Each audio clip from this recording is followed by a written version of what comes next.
우리가 마음의 뿌림을 받아 악한 양심으로부터 벗어나고 몸은 맑은 물로 씻음을 받았으니 참마음과 온전한 믿음으로 하나님께 나아가자.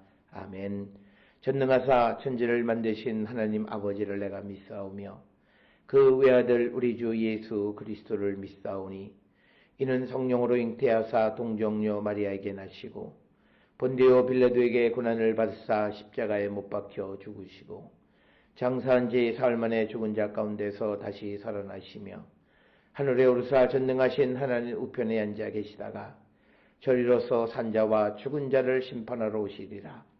성령을 믿사오며 거룩한 공예와 성도가 서로 교통하는 것과 죄를 사하여 주시는 것과 몸이 다시 사는 것과 영원히 사는 것을 믿사옵나이다.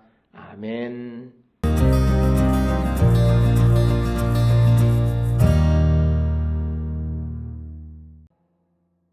어느 것이 광명이 있는 곳으로 가는 길이냐? 어느 것이 흑암이 있는 곳으로 가는 길이냐? 너는 그의 지경으로 그를 데려갈 수 있느냐? 그의 집으로 가는 길을 알고 있느냐? 내가 아마도 알리라. 내가 그때 태어났으리니 너의 횟수가 많음이니라. 내가 눈곳간에 들어갔었느냐? 우박창고를 보았느냐? 내가 환난 때와 교전과 전쟁의 날을 위하여 이것을 남겨두었노라. 광명이 어느 길로 비치며 동풍이 어느 길로 땅에 흩어지느냐? 누가 홍수를 위하여 물길을 터주었으며 우레와 번갯길을 내어주었느냐? 누가 사람 없는 땅에 사람 없는 광야에 비를 내리며 황무하고 황폐한 토지를 흡족하게 하여 연한 풀이 돋아나게 하였느냐? 비에게 아비가 있느냐? 이슬방울은 누가 낳았느냐? 얼음은 누구의 태에서 났느냐?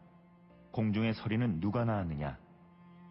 물은 돌같이 굳어지고 깊은 바다의 수면은 얼어붙느니라.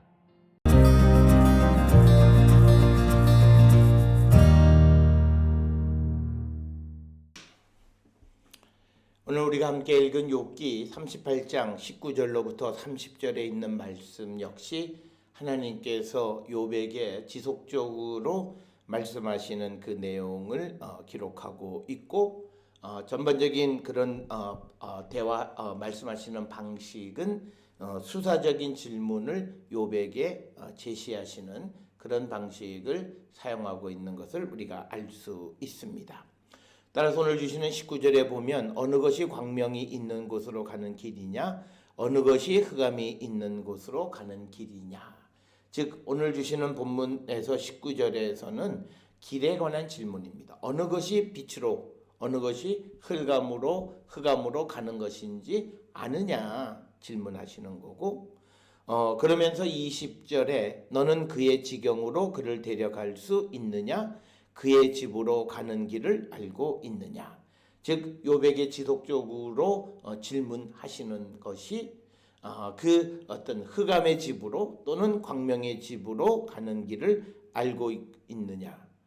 그리고 그 광명으로 혹은 흑암으로 사람을 누구를 데려갈 수 있느냐. 이런 질문을 하고 있는 것이고, 이런 질문에 대해서 근본적인 이 목적은 뭐냐면 욥은 그것을 알 수 없다라고 하는 것을 전제하는 그런 질문이고, 그러면서 21절에 이제 내가 아마도 알리라. 내가 그때에 태어났으리니 너의 횟수가 많음이라. 그래서 21절에서는 혹시 욥이 나이가 많아서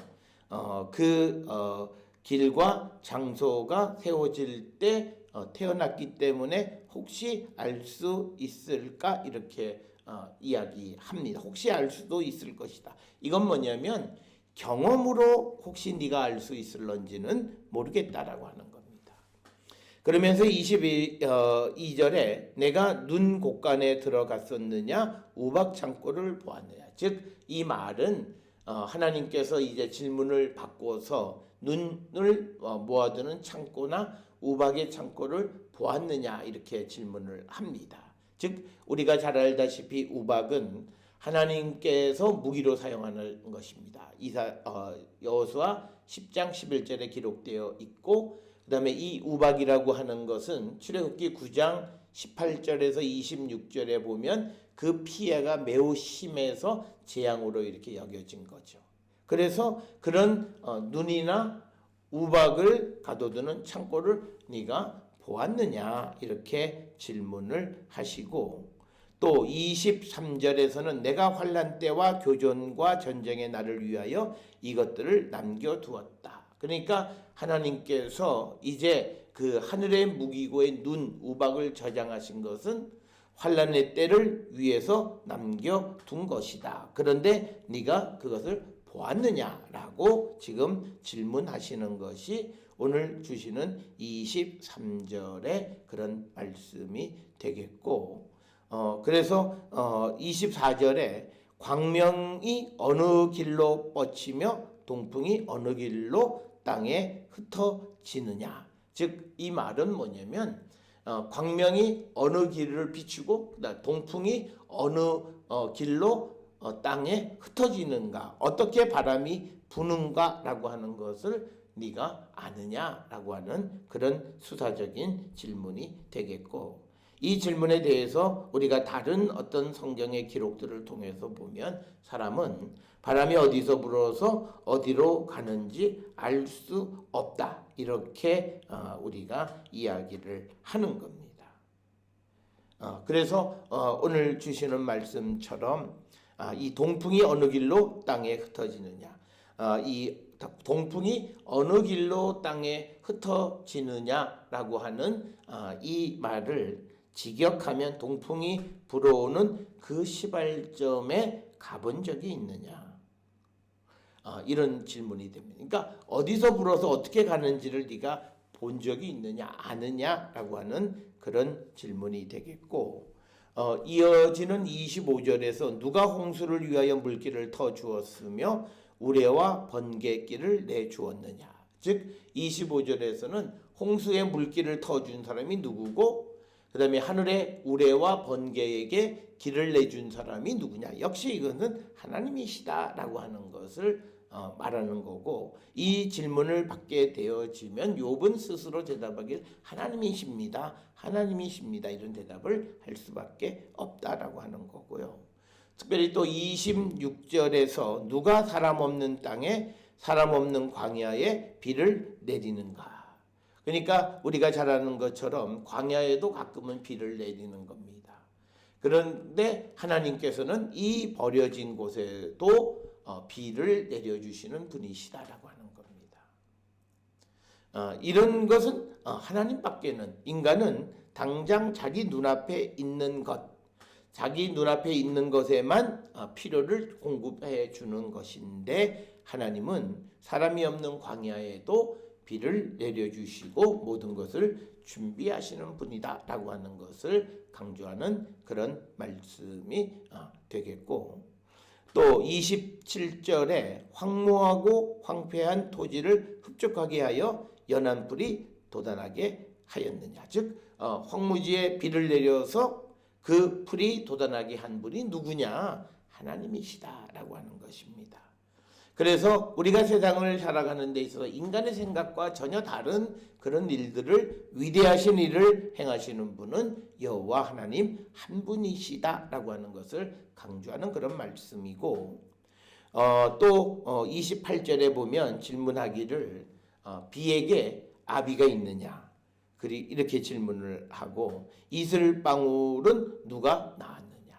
즉 이슬이 땅에 내리는데 그 이슬이 내리는 것은 누가 냈느냐. 즉 비와 이슬은 누가 만들었느냐라고 하는 그런 질문이 되겠고, 그래서 비와 이슬은 아버지와 어머니가 없이도 생겨났는데 그것을 만드신 분은 역시 하나님이시다라고 하는 것을 강조하는 그런 말씀이 오늘 주시는 말씀이고, 29절에 또 얼음은 누구의 태에서 났느냐, 공중의 서리는 누가 낳았느냐. 즉 겨울철의 얼음, 그리고 공중의 서리, 즉 자연의 추위들, 그리고 물이 다양하게 변화되어지는 이 모든 것을 만드신 분이 누구냐, 바로 하나님의 창조의 능력을 보여주는. 그래서 이런 수사적 질문을 통해서 욥 스스로 하나님이십니다를 대답하게 하는 그런 방식이고, 마지막 30절에 물은 돌같이 굳어지고 깊은 바다의 수면은 얼어붙느니라. 즉 물을 돌처럼 아주 굳게 만드시는 분이 누구냐? 하나님이시고, 또 그리고 깊은 바다의 수면을 얼어붙게 하시는 분은 누구시냐? 하나님이시다라고 하는 거죠. 그래서 오늘 주시는 이 말씀을 통해서 하나님의 전능하시고 위대하심을 보여주면서 인간의 연약함, 인간의 빈약함, 인간이 지혜롭고 모든 것을 알 수 있다고 말하지만, 그러나 그것은 사실은 아무것도 세상이 만들어지는 근본에 대해서 알지 못하는 그런 연약한 자들이다. 그 인간의 지혜의 빈약함을 우리에게 가르쳐 주면서 이제 이 위대하신 하나님 앞에 우리가 어떻게 서야 되겠는가를 욥 스스로가 대답을 얻게 하시는 그런 방식으로 이야기를 질문을 구성하고 있다라고 하는 겁니다. 따라서 오늘 주시는 19절로부터 30절에 있는 말씀도 욥기 38장 전체가 하나님께서 욥에게 질문하심으로 하나님의 위대하심에 관한 질문, 하나님의 창조의 능력에 관한 질문을 통해서 스스로 연약함, 하나님의 위대하심을 인정하게끔 하는 그런 방식을 사용하고 있음을 우리는 발견하게 됩니다. 사랑하는 성도 여러분, 우리는 세상에 많은 지식이 있고 많은 것을 알 수 있는 그런 과학 시대에 살고 있긴 하지만, 그러나 아직도 우리가 알 수 없는 것이 너무나 많다라고 하는 것. 그러기에 우리는 하나님 앞에 교만한 모습이 아니라 겸손한 인간의 모습을 드러내는 자들이 되어야 함을 우리에게 가르쳐 주시는 말씀이 오늘 하나님께서 욥에게 하시는 말씀을 통해서 우리가 듣는 말씀이 되겠습니다. 사랑하는 성도 여러분, 오늘 주시는 말씀을 통해 하나님 앞에 더욱더 겸손한 삶을 살기로 결단하는 우리 모든 성도들이 될 수 있기를 주의 이름으로 축원합니다. 기도하시겠습니다. 사랑과 은혜가 충만하신 아버지 하나님, 하나님은 세상의 모든 것을 만드시고 지극히 작은 것까지도 하찮은 것까지도 하나님이 모든 것을 다 만드셔서 그것을 운행하시는 위대하신 분임을 인정하며 살아가는 저희들 되게 하여 주셔서 하나님 앞에 항상 겸손한 심령이 되게 우리 모두를 이끌어 주시옵소서. 예수님의 이름으로 기도드렸사옵나이다. 아멘.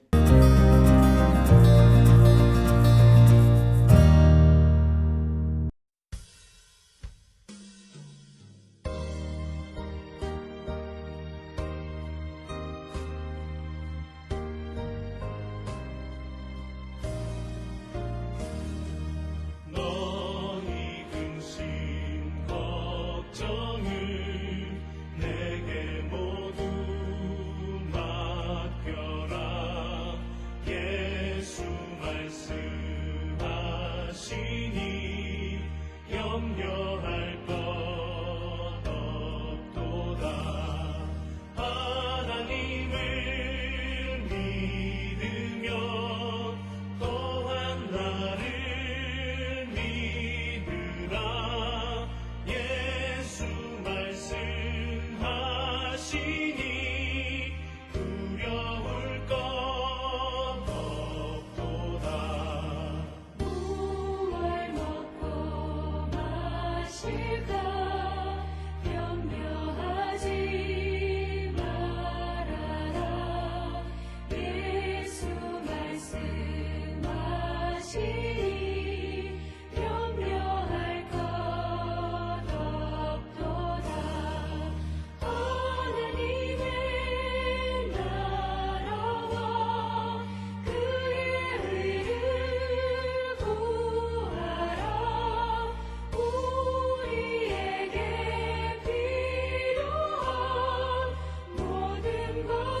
기도하시겠습니다.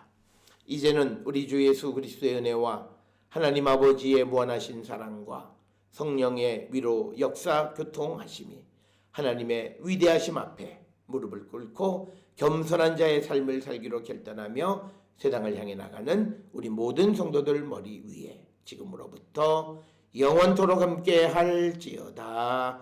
아멘. 주 나를 지키시